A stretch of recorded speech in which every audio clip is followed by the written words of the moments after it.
Hey, welcome to the Happy Rant. This is Big R, Ronald J. Martin. The reason why you're not hearing Big T is because I'm actually hosting the program today, and I'm going to be asking Big T some questions. And Big T, you're there. You want to say hi to our devoted listeners?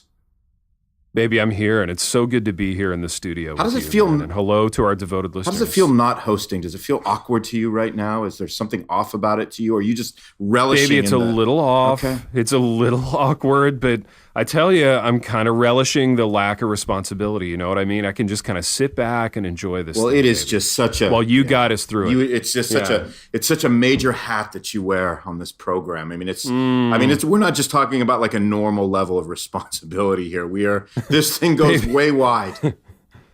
Baby, listen to me though. I don't want you to think of this as a burden. Okay, I do it joyfully because I'm a pro, and we're performers. We're in show business. We get out of bed in the morning ready to do things like this. And I know, baby, you feel comfortable on that side of the table. Absolutely. Right? I mean, this is old hat to you. This is old hipster yarn hat to you. Yeah, it is. And I appreciate that encouragement, because this does bring us back to an earlier show that we did back in the day. I think we had our last show on November 3rd, 2011. It was a show called The Reformatory. I know we like to, baby, you remember the actual date? I know we like to pitch that show whenever we get an opportunity. We really do. Because there's some level there's some level of nostalgia about that. I think there's something about that show that we're still kind of sad about.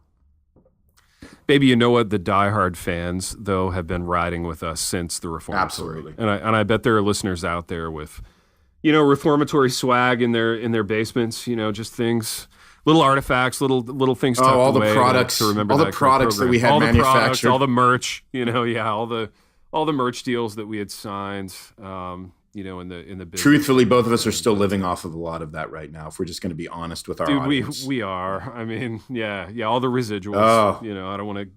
I don't want to bore people with the business. It gets a little braggadocious. It gets a little braggadocious. It really does. It really does. But hey, I want to. It's a good run. Yeah, it was a good run, and I want to. By the way, B Pipe is not with us. He just decided that today was not a day that was good for him to record and spend time with us, his friends. Wow.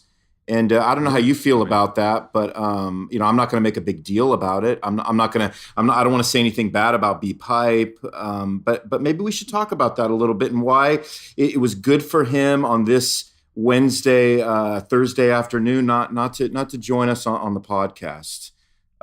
Baby, you know what? We have this saying in the football community, next man up, and it's like, when somebody goes down with some horrific injury, like you don't stand around and cry about it. Like you just grab another guy and go, and not to like impugn the memory of Pipe, but I mean that's really what we're doing on this program. It's like we have radio to make. It's like he's an injured co-host to us right now. I mean he's an injured co-host, and we've just moved the drill a few yards down the field while he lays there. And I have no idea what you just meant, but I think the equiv is that he's not here, and we are made now to pick up the pieces of the brokenness that exists in the absence of Pipe. And dude, we are. And one of the pieces of brokenness is that, Piper is our promo guy. I know. He's our promotional guru. He's the business guy on the podcast. And I feel like today that responsibility has fallen on my shoulders. So, Ron, I want to tell you about a product that I've been tell me what you got, baby. Okay. Are you ready? I'm ready.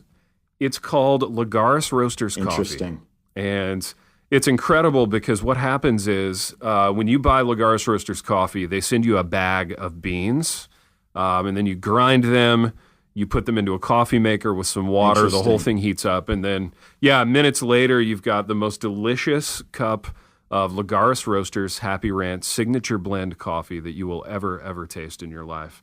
It is wonderful stuff, and Lagares has just finished. They've just inked a high-level business deal with us. We've kind of amended our contract, so to speak, and they are running a promotion. They're running a special holiday promotion at lagaresroasters.com. So when you check out, when you enter the words Happy 20, so HAPPY 20 Happy 20 for a 20% discount on all your Lagares Roasters products, coffees, teas. But the only one you're going to want to get really is the Happy Rant Signature Blend. That's the one with our logo on it. And it's the only coffee I ever drink, baby. It's a wonderful product. I'm so happy to be In business, I'm happy to be a coffee tycoon with Hector Lagares. You have no idea. I mean, you do have an idea. The listeners, I guess, have no idea how that feels to roll out of bed in the morning and look at yourself in the mirror and go, you know what? I'm in the coffee business. Yeah, I'm a coffee tycoon. They have really not a lot of conception of what that must feel like to somebody like yourself. But that's amazing. But baby, you know what? I appreciate that promo, and it makes me it makes me a little nostalgic for B Pipe, knowing that he is the promo king. But I got to tell you, I think you just pulled it off. I think people are on the Lagares Roasters site now, clicking off some new coffee purchases because that was not a Pipe A+ promo. It's not a Pipe level, right? No, but I'm going to give it a solid B+, A-. Yeah. It was good. You know what they called him back in Minneapolis on the streets? They called him the promo kid. The promo kid. That's right. Now he's the promo king, yeah. But back then he was the promo kid who wrote a book called I think called The Pastor's Kid, right? Is it something like that? The Pastor's Promo Kid. The Pastor's Promo Kid. That was kind of the working title. Yeah, that was the working, right. That's good. Well, baby, I'm excited today because this always brings back a lot of nostalgia. It's Christmas time. Mm-hmm. So I'm in a very nostalgic mood as I get around this time, as our listeners know. I just want to be, can't I just be the Christmas guy, I think is what I brought up in the last Ronnie part. Christmas. Yeah, Father Christmas. That's right. So we're angling for that for you as a career move. Have you gotten any like reach out from the Christian publishing community, the Star Makers? Has anyone been in contact with you about unfortunately, kind of becoming the official Christmas face of evangelicalism? I have not gotten any offers, any firm offers. I'm hoping to get at least some meetings on the table. I'm hoping that's kind of what I'm hoping our boy B Pipe is doing right now. Since he's not with us, I hope he's doing some work. He's finishing up a deal right now. Yeah, that's the hope. That's the hope. Yeah, that's how I prefer to think of it. Absolutely. But sure that's what he's doing. But having said that, going back to nostalgia, I'm thinking about some of our early days when we had our own program called The Reformatory. And I'm thinking actually more specifically, baby, about some of the ways that we kind of came in contact with one another. And something we were talking about off the air, it was interesting that what most people don't know is that when me and you met and you had just finished, writing a couple of books with this lesser known author that we sometimes mention on the program. I can't frankly remember his name at this point, but nice kid. Nice kid. He was a nice kid, and he's going to go far. He gave it a good college try with those titles, but you were the one that actually emerged from that and ended up prolonging your career a little bit. But I remember when we first. Well, I mean, who's hosting the Happy Rant right now? It's not him. Correct. Correct. I mean, it's actually you today. It's not even you. But, I know. So I'm living out he's not even on the program. Living out a dream right now, hosting the rant. But I was thinking about it was interesting because I was thinking about a couple of different things here, and I was thinking about when we first connected. Both of us were sort of in transition, and I was stepping into pastoral ministry. You had written a couple of books. You'd become an adjunct professor, and both of us, things were sort of stirring in the pots of our lives in ways that we really couldn't anticipate what was next. Although some of that groundwork was being laid. So what I thought was that I wanted to talk to you, baby, about this idea of dreams and given just sort of the season that we're in and the high nostalgia of the season we're in, being that it's Christmas, I want to talk to you a little bit about what your life was like in some of your early years, what you thought you were going to do, the direction you thought your life was going to be going in, and then sort of some of the ways that materialized, some of the ways that didn't materialize. And so I want to get sort of the storyline of Big T today. I want our listeners to get a sense of where you came from, where you ended up, and then to talk about some of the things that both of us have talked about in private, which is some of the disappointments that come along with realizing certain things, not realizing other things, and then how it just seems like life morphs into a place that you were never anticipating, and then what that's like. Trying to deal with it as you get into middle age and you look back and you still wonder maybe what might have been. So take us through an early trip through Big T's life and some of the things that, and you thought, some places you thought you were going and that maybe you dipped your toe in and then ended up being different later. But what were some of those early dreams and ambitions? Yeah, baby. So I have to tell you, great question, by the way. When I was a kid, like I was a full-time dreamer. And I, all kidding aside, all like ironic haha stuff aside, that's the single biggest thing that I miss about being young.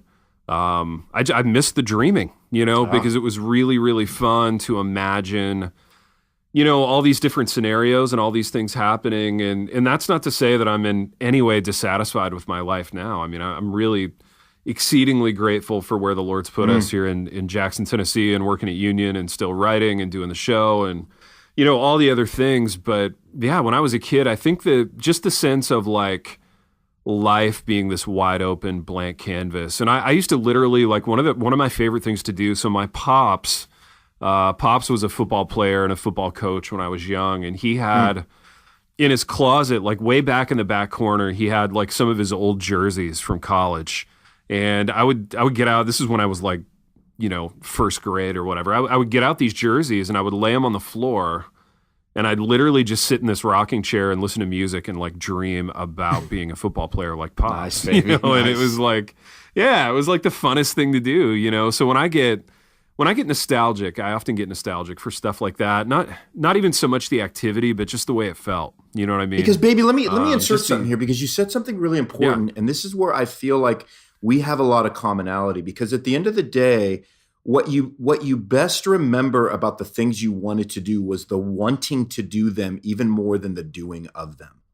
Right? Oh, most definitely. Most definitely. Yeah, that's so true. And I mean, honestly, I got to do a lot of them. Right. I got to play a little college football, and I got to play some after college. And, by God's grace, he's allowed me to, be able to taste a little bit of what I dreamed about back then. Although he definitely like disabused me of the idol of football and even the idol of my dreams, to be honest. Because I think, for me, dreaming, planning, chasing, going after things, a lot of that big R was about my own vanity. Yeah. At the end of the day, there was a lot of vanity, there was a lot of selfish conceit and vain ambition in a lot of those dreams. So while at one level I miss how fun they were, on another level I don't miss, the arrogance and the self-centeredness and just kind of the just that whole motif, and how off-putting that must have been to other people in my life. So I'm thankful the Lord broke me of some of those idols, but I do miss, I miss the vastness of the possibilities, I guess, if that's a way to say it. But where I grew up, man, nobody really read. It was a very blue-collar, rough little town in East Central Indiana. Very blue-collar. It's really taken a dive in the last 20 years, just as a lot of the industry has gone overseas. I mean, the town is really like a welfare state now. But yeah, I mean, back then, nobody really read, nobody really wrote, nobody really cared about school. So the whole idea of like writing vocationally, teaching at a college, I mean, these were all not even a flicker in my eye back then. I mean, I could have never envisioned the life that the Lord had for me in the future. And yeah, just super thankful for it, man. It's been better than I could have imagined, to be honest. Yeah, and I mean, I think that's a great point. I appreciate the optimism too, because I think what happens is that we can. I mean, I know that I have the tendency to rose color a lot of things, when I look in the past. Yeah. But I thought it was so interesting how you mentioned this idea of, being able to dream about the future. Here's my question for you: as you've gotten older, as you've hit your 40s, do you find it harder to, in a healthy way, at least dream about the future, since now there's a sense where your future is a little more set and locked down than it used to be? And does that make some things, do you become disillusioned a little more quicker now as the result of that at times? Dude, it's funny. It's actually the opposite in that. So to answer your first question, no, I don't dream anymore. I really don't have these experiences where I'm driving around in the car, listening to music, dreaming up the next thing, loading it up with all these huge expectations, because I think that's what was kind of part and parcel with the big dreams, was also like I had huge expectations for the next trip, the next book deal, the next whatever. And then invariably something about the experience would like fail to live up to the dream. And then I would get disillusioned. So yeah, I think the positive byproduct of not dreaming a whole lot anymore is, I'm less up and down. I think I'm a little more even keel emotionally, which is like another by God's grace thing, because that wasn't always the case. I used to be real up and down, but I think the last big dreaming moment, and I'm sitting here in my office looking at a poster from this. So like 5 or 6 years ago, over one winter, KK and I and the kids moved to France for a little while. So I could play and coach football over there. And that was kind of the last big dream type adventure. That was one that I had been scheming up for like a year and a half before it popped. And that one, again, by God's grace, it was beautiful, man. It was like a dream, being over there with her, with the boys, having been through already some rough stuff in our lives and in our marriage. And France just felt like the last big adventure. It felt like the last, kind of hurrah from our childhood. And then shortly after that, I got this job and have kind of settled down, and there are no kind of huge grand adventures on the horizon, but that's okay, man. It's definitely okay. Yeah, explain to our listeners. We used to talk about this a lot back in the old days, and we used to talk about some of the angst and some of the disappointment. And so obviously we have listeners that are coming from all these different ages, different life stages, different seasons. We probably have a lot of like early married couples that are sort of battling, early parenthood and early career development and all those kinds of things. So you get, which is no picnic, but you get a little further beyond that, and you do sort of experience a little bit of settledness. You have a little bit more of a realistic take on the world, but at the same time, some of the early angst and disappointments you have, they can easily make you cynical, right? About even being afraid to dream too far into the future because you don't want to experience that disappointment. So you kind of develop and opt out into this sense of cynicism. And we see that, at least I see that with a lot of guys that are our age, where they've sort of settled into this groove that doesn't even allow God to maybe surprise them anymore. How do we guard against that? Dude, I definitely used to be like that. So like cynicism was a huge sin deal for me early in the writing career because, I was arrogant. I probably had an overinflated sense of how good I actually was. So as a result of that, like I had these huge expectations of my career going in a certain way. And now as I look back on it, like, dude, the career has been way better than what I've deserved, in every way. But back then I thought I deserve more, and I'm cynical because things haven't broken the way I've wanted them to break.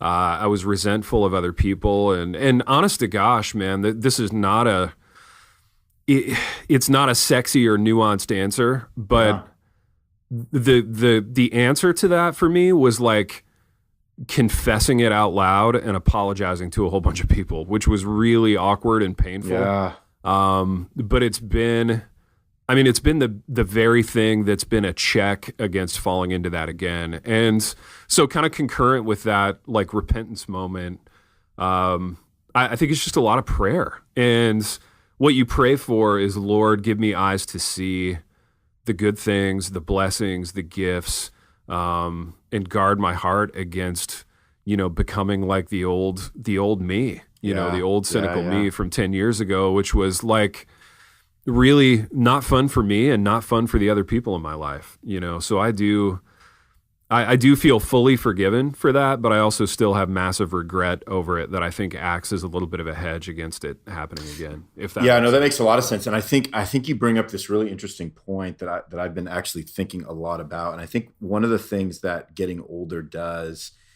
is it sort of it doesn't always have to do this, but again, by God's grace, and if you do become somebody who is a little more reflective and a little more you become a little more self-aware of your sin. One of the things that God does, it seems to do as we become more sanctified, is he gives us this like ever increasing level of thankfulness for the things that we do have, because again, youthful exuberance, what's included in that is like this sense of entitlement, right? Like I didn't get everything I wanted, and the things I did get were not exactly how I wanted them.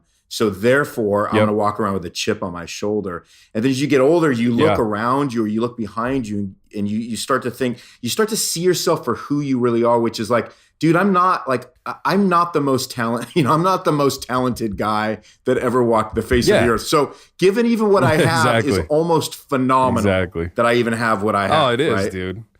Dude, it is. It's mind blowing, man. And for me, like every time I go back to my hometown, I drive by my high school, and sometimes I even go in.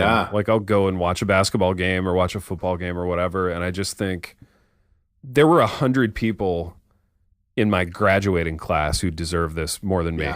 Who like studied harder, loved reading more than me. Just really good, gifted people, and for some reason the Lord has let me do all this. But it's funny, man. Like we definitely like play at being cynical on the show, and we have ha-has about it. But like by God's grace, I'm really happy for friends of mine in the industry who are getting to do stuff, and it's just so much better to live that way. Absolutely. Whereas a decade ago, I was low key resentful when like friends would pop in the industry and their books would get published or whatever. So this is a much better way to live, and I regret that it took me so long to get here, but I'm glad for it. Yeah, for sure. Having known you for what has it been 8 years now. I mean, I can sense that sort of emanates from you now, and I hope it does from me as well, to where we can actually have like attitudes and hearts that are a little more celebratory of not just one another, because I've always been happy for you for anything that's popped for you, but even looking out, which is one of the things that we used to do all the time as a way that we connected, as a way that was funny for us. Because what we like doing, and what people probably don't know, or they get a sense of it from the broadcast, is that we really like doing commentary on other people, especially people who are doing the same things as us, but have either achieved a different kind of success or more success. And so we love sort of like talking for hours upon hours about things that other people are doing that are so close to what we're doing, but in a different way. We dig that, right? Well, dude, it's our industry's brand of like water cooler gossip. You know what I mean? And for two guys who are basically like somewhat independent and like hermity, when we met each other, we were both freelance. We were both like, in our little respective silos, like making our stuff, and to be able to come together and like chop it up about guys in our industry, like many of whom I've never even met in person. It's just funny. It's a release. It's funny to get together and have some ha-has over, this person or that person's online presence or their last book or whatever. And I don't think it was done out of a place of mean-spiritedness, but it's just kind of a release, because you're going through all this stuff in private as a writer. It's good to get with somebody else who understands a little bit of what that grind is like, and dealing with editors and dealing with publishers, and just the uniqueness of that. It's nice to know other people who have been through it. Yeah, and I think one of the things that really connected us too was that, man, we've had just countless hours of like good times together. Just being able to look at the seriousness of, you look at sort of the scene or the tribe that we're in, which is obviously, this reformed end of things, which again, what people don't seem to understand is the reason, what we're doing when we're making fun of a lot of these guys is we're making fun of ourselves, because we are squarely in it. Yeah. And that makes it all the more funny, because we're not saying we're not saying that we're on the outside of it looking in going, hey, you guys need to change, or this is ridiculous. So we're associating ourselves with it, saying, no, it's ridiculous, as are we. Right. And but one of the things absolutely. we love doing is we love sort of stepping back, at least in the tribe, and going, oh my gosh, like some of these things that characterize it, and some of the ways that people aren't able to like laugh at themselves is so ridiculous. It's so ridiculous. And so Dude, that's how we started, just sort of like our brand of haha was just to look at some of these things and go, wait, are you seeing what I'm seeing? And when you looked at me, I was like, baby, I'm seeing it. Are you seeing it? And you're like, I am. And we were kind of like, no way. Like we're both seeing this. Dude, and honestly, I think back then, like 10 years ago or whenever that was, like our tribe needed that. Like nobody was doing that. Everybody was just like super serious, super earnest, super self-congratulatory, like super like, hey, I've got theology figured out. Everybody listen to me. And it was off-putting. It was so distasteful. So to find like somebody else who rolled that way theologically, which we do, like I still to this day I roll that way theologically, but right. You know, it's been really healthy, I think. And you and I have kind of, you know, via this show, but also via some of our writing, like carved out a little bit of a niche in the marketplace, hopefully, as being guys who can take a look at reformdom and laugh at it from time to time. Because man, I tell you, there's no shortage of things to laugh at. Even I thought of you the other night, man. We were at our church, which we love, man. We absolutely love our church. And every year they do this thing, like this Christmas deal. You would love it, actually. Yeah. So there's this dude in Nashville named Andrew Peterson, and he's sort of like, Peterson, I don't know, he writes like novels about like gremlins and warlocks and I don't know, like sort of C.S. Lewis-y type stuff or whatever. But he wrote this like Christmas musical called Behold the Lamb. Oh yeah, I've heard of that. And everybody down here, man, they all go crazy about Behold the Lamb, and they all want to go see like him do it at the Ryman in Nashville or whatever. But our church does it. You know, they do Behold the Lamb every Christmas. And the guy who does it from our church is like one of my best friends down here. He's a great dude, super talented musician, and he always does an amazing job. But I was busting his chops the other day because before Behold the Lamb, so it's Sunday night, so you've already been through like the 2 hours of church in the morning. Right. And so everybody like piles back into the church on Sunday night, and you know, I'm expecting to just sit down and be entertained and have this great concert. Dude, but before that, we had to do the obligatory, like, stand there for 15 minutes and sing the 3 hymns together at a dirge pace, you know? So we had to do the 3 dirgy, like, Reformed hymns before the performance. Before we could sit down and, like, relax like a gentleman and hear the performance. And I was just like, I don't get it. Because, baby, we can never just go to a church event and just have it begin. We always have to sing. No. Yeah, no, it can't just start. Like nothing can ever start. The concert, nothing can ever start. Dude, it's amazing. Like, we got to preface it. It's amazing church services ever end, since technically they never start. Dude, seriously, we got to preface it by standing for 15 minutes, bare men. Oh, absolutely. But it's funny, man. And so my kids go to this school, this classical school that's kind of like helmed by humorless Reformed guys, kind of run the place or whatever. I would expect nothing less. So exactly. So they took the kids to this Christmas concert on our campus. It was like a field trip. And apparently when they got back to school, like one of the teachers spent like a half hour deconstructing like everything that was wrong about the concert and why it wasn't serious enough. Wow. And I'm just like, oh my gosh, man, let's just take the fun out of everything. Why don't we? You know?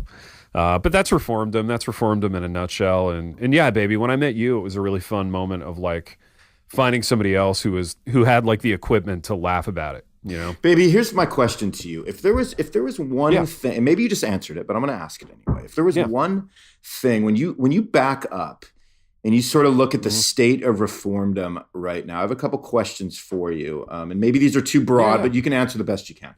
So baby, they're going to be great. When you step back and you look at the state of Reformdom, I want you to give a bit of a hot take on just kind of on kind of what you're thinking right now. You know, it's really leveled out, you know, in terms of, you know, sort of that, just that hyper conference scene we saw 6 or 7 years ago. That's mellowed out a little bit, even though there's a lot of conferences, but you know, even the, you know, when I talk to guys and a lot of pastors, man, nobody's going to every one of these things anymore. Everybody's kind of pulled back on a lot of this stuff. And sort of the place where you see Reformdom is at, and where it's going. And then secondly, what are some things, you know, given, you know, you writing emergent 10 years ago, coming up to the 10-year anniversary probably of that, and just some of the trends that you just notice, whether it's on purpose because you've done some research, or just some things that are like impressionistic to you. What do you think would be something that you, if you could sit like at a TGC council meeting, like what would you suggest? Like what would be like one or two suggestions in moving this whole tribe and this movement forward in some healthy ways? So where do you think it's at now? And what would be a couple things where you'd say, guys, I just really think we need to progress into this particular area? Baby, I would never sit at a TGC council meeting. You know that. I'd be busy like eBaying like football jerseys on my phone at that time.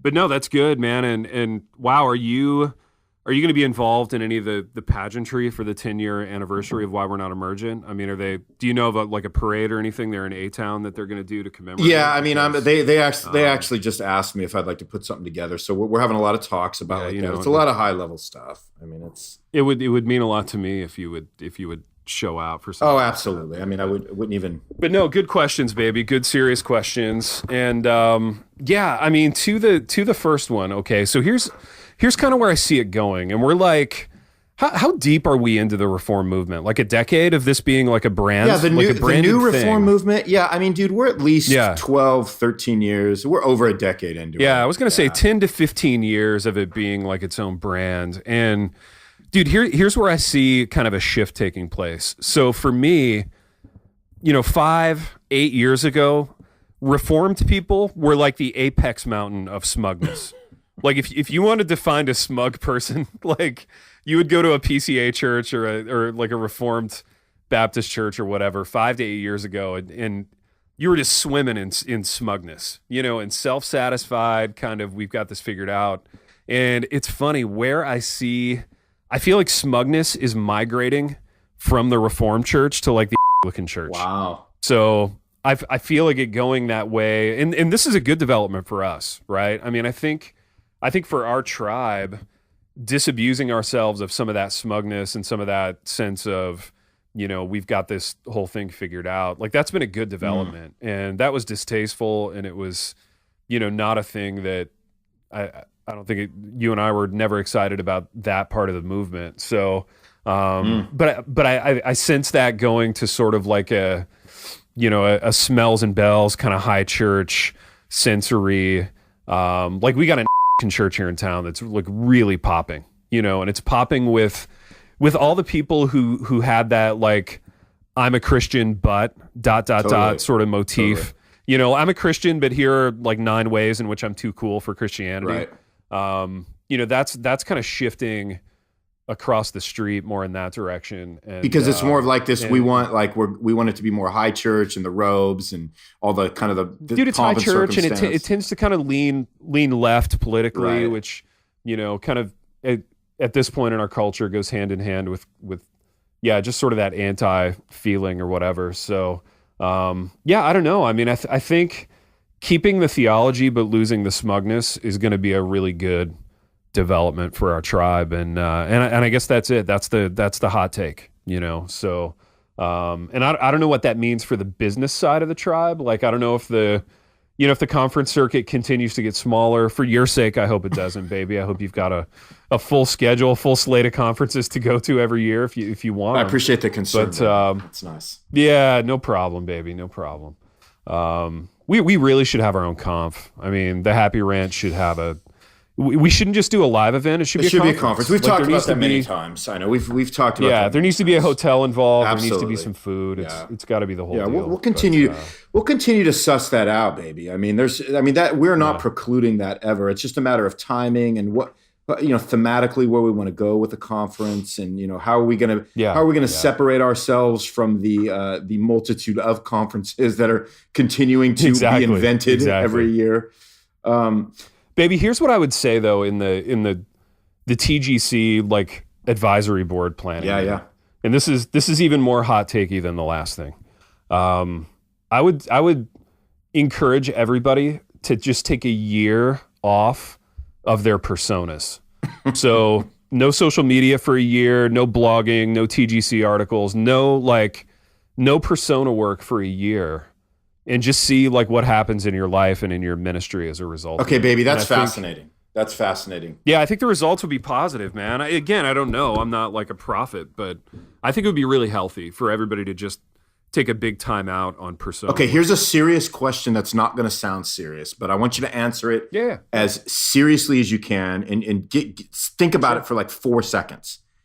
What do you think would happen if everybody, all, including you, all 125 people on Jared C's most influential reformed list, what do you think would happen if every one of them got together and committed to taking a 12-month sabbatical from social media? What do you think would happen in that 12 months if every one of those guys took that time off? Dude, I honestly, all kidding aside, 0% snark or sarcasm in this answer. Like, I really think it would be a wonderful, like, life-changing, it's a wonderful ministry-shaping moment. It would be. Like, I think their churches would be better and healthier. Their families would be healthier. They'd spend more time with their wives. You know, these reform guys, man, they like to sire 12 children and then never see them. But, you know, I mean, I think it would give more margin and more time for rest. It would be healthier. I just think it would be way better. And I wish people would do it, to be honest. Can you imagine just all those could be a real thing. All those Twitter updates from all these guys? Imagine those just like ceasing. Dude, yeah. It's not hard for me to imagine because I don't see it. Right, because you're already off. Like, yeah, I'm already off. But like, I don't know. Like, you would spend less time comparing yourself to other pastors and other speakers and other authors, and, you know, less time having to curate and update, and it would be really good. Baby, would you go so far? I think it would be really good. Would you go so far as to say, and again, now we're treading into some deep waters now. If that were to happen, if every one of those guys took a 12-month sabbat from social media, do you think that reformdom, as at least not in whole, but in part, at least in the areas that those people are serving and having influence, do you think that we would see, wait for it, do you think we would see this idea of mission and evangelism sort of like increase a little bit? Yeah, or is that too broad? Because I don't think know. It would free up. Yeah, I mean, it's funny. So in the beginning of reformdom as a brand, I think the super hardcore kind of like straight edge reform folks were like low key disdainful of evangelism, and evangelism was sort of like how many kids can you produce? Like, that's your evangelism. You know, like, you've created 12 believers, you know, and as soon as you have them sprinkled when they're, you know, 7 days old, then they're, because you're describing Presbyterians, which are real Reformed people.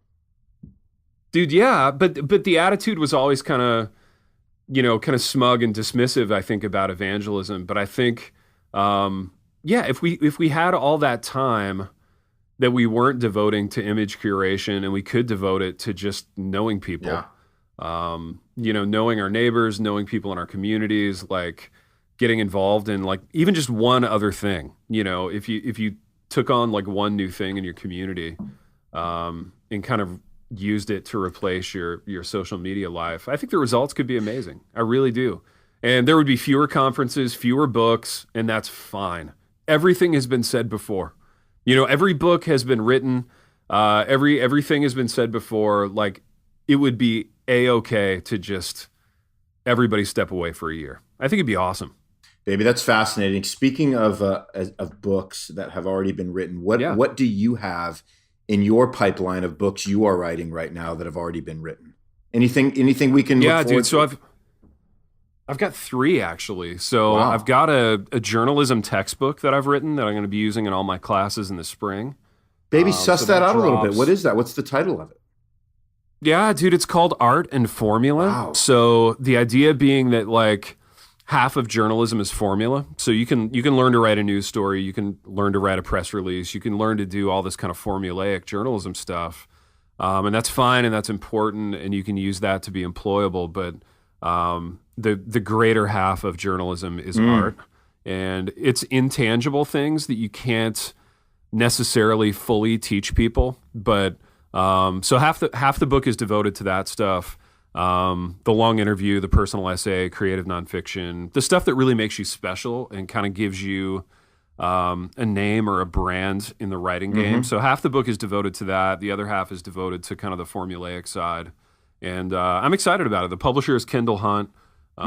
They approached me a while ago about doing it, and I said yes. And I can tell you that it was the least fun writing project I've ever had. Like writing a textbook is not super fun, but like not a lot of enjoyment. I wanted to make it a fun read for my students, and I wanted to kind of de-textbook it a little bit. Like the textbook racket is unbelievable. In the books are all like 200 pages longer than they need to be. Baby.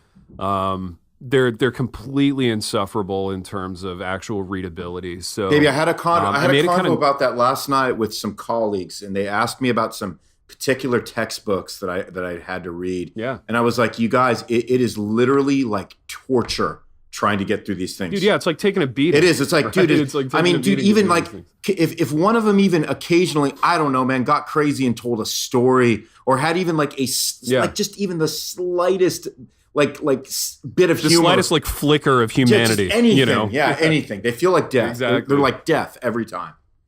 So, dude, so this is a funny story about the textbook. So I was working on it this summer. I was sitting in this little like cafe that we have on our campus, and a friend of mine walked in, and this friend is like, he's ex-military, he's kind of grizzled, but he's the head of like campus security at Union at our school, and he's like, "Hey, what are you working on?" And I'm like, "Oh, I'm doing this textbook for my journalism classes." And he looks at me and he goes, "What are you doing that for?" And I said, "What do you mean?" You know, I guess a real valid question if we're being honest, man. Yeah, it is a really valid question. It kind of stopped me in my tracks, and I guess I was like, "Well, I don't know, like ego or so the kids could have a good textbook to use." And he looks at me and he goes, he goes, "Academics hate everything." And I'm like, Judas, you're right. Yeah, they do. Yeah. So this is the worst project because if there's one thing that professors can do, it's deconstruct things, and they do hate everything that isn't theirs. So I look forward to lots of hatred when the textbook comes out. So that's one thing, but I've got another super joyful one, super fun one.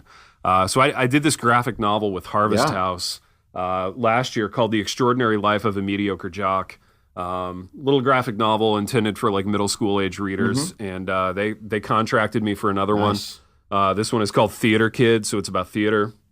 And, baby, I can't wait to read that. Like, so like is this like the total like typical like how we think of it, theater kid from high school kind of a thing? Dude, totally, man, totally, yeah. And so my lady she was in theater back in the day. Man. She was a little theater hottie, so she kind of gave me some insight. And my kid Tristan, believe it or not, like the big strapping jock, Tristan was he was the lead in a Shakespeare play last year at his school. So he goes to this super nerdy, classical school, and they only ever do Shakespeare. Of course. Like they've tried to they've had people like propose modern plays, and they always get like shot down by the board because it's always Shakespeare. And the deal with Shakespeare is you sit there for 2 hours, literally having no idea what the H is going on. Oh, absolutely. Like nobody knows. Absolutely. Nobody in the audience has a clue. And they're probably doing on. them in Latin because they have to because they're a classical school, right? So dude, yeah. So and then you get to the end, and either everybody dies or somebody gets married. Of course. And that's it, man. So which is what every classical school wants to happen to their students: die or get married. Absolutely. So anyway, man, Theater Kid. It's on Harvest House. Tip of the cap to Harvest House. They're my favorite publisher of all time to work with. They've been phenomenal. Baby, I'm working with them right now. And, they've been totally phenomenal. Yeah. Dude, they're great, aren't they? They're nice people. So, and the third project is another Harvest House project that we just put the finishing touches on. I'm going to be ghostwriting a book for Philadelphia Eagles tight end Zach Ertz. Wow. So this dude who plays for the Eagles, he was caught the winning touchdown in their Super Bowl last year. Yeah, Zach, one of my favorite dudes, for sure. Yeah, one of your favorite players, man. One of your favorite players. So he's actually a great dude, really humble, and he's going to be awesome to work with. So that's going to be kind of a turn and burner, man. Kind of a really quick turnaround here in the month of January. So we'll be working on that together. But yeah, it's good, man. It's the Lord has been kind, and I'm really grateful to be still cranking these books out. And it's hard to walk away. Still, it's hard to say no to anything. Yeah, for sure. I think it's just residual, and I'm sure you can speak to this too, but just like the the holdover from those days of being freelance and being fully like, you eat what you kill. You know, you're just out there drifting alone in the world, and every project you get just buys you a little chunk of time. Totally. You know, and that's how. Even though I have the salary now through the college, I still think of my career in kind of those terms. Like I can't leave anything on the table just yet. So that's a deal, man. Yeah. Well, baby, that's spectacular, man. I mean, those are all good titles. I think those all play to your strengths too. When I kind of think of like what it is that you do and the kind of writing that you do, and it feels like those projects actually would kind of like they would like scratch a particular itch in every different kind of writing that you've done up to this point in some ways, right? Yeah, most definitely, man. And dude, honest to gosh, if I could only ever do graphic novels with Harvest House again, I would do that. No kidding. So that was the rest of my career that you've grown to love. Oh, dude, so joyful, so fun, not dependent on any other people. Like there's no interviewing, there's no research. Waiting around for other people. Yeah, no research. Like I can just kind of let these stories fly out of my head and make them funny. And you know, there's a real scarcity in the kids book world. And this is actually something I've learned from my pops. So pops he's retired. He was a pilot. He flew corporate jets, and he's been retired for a couple of years now. But one of the cool things that he does there in my hometown is they've got this like after school literacy program for kids who are kind of at risk and you know, come from, just the kind of backgrounds where they're not getting a lot of reading input, you know, maybe in the home or whatever. But he does this program, and it's amazing. And, you know, one of the things he's been telling me for years, he's like, there's no books that like young boys like to read, because they're all these like orcs and warlocks. And if you're not that kind of kid, you're just not going to get into those books. You know what I mean? Totally. So it's all fantasy. It's all kind of superhero stuff. And Pops was just like, I wish somebody would write some books about like real kids who are going to school and, you know, having funny things happen to them. And that's exactly what these books baby, that's are. Fascinating. So your Pops actually inspired you to write these very like, almost like these very, these like organic in the sense that like a kid can like look at the cover and go, oh, that's me. I can identify with that. Totally. And yeah, I think the emotions, the situations, there's nothing like super fantastical or made up about them. I mean, they're just things that we go through as kids, and so far they've been really relatable, I think, and pretty well received. So I've enjoyed it, man. That's a fun time. Well, baby, that's good to hear. I mean, I'm glad to hear that, because I know that I can attest to having written things that I wrote that carried, probably some level of interest. But if I look back, it wasn't something that was just at the peak of what was my passion.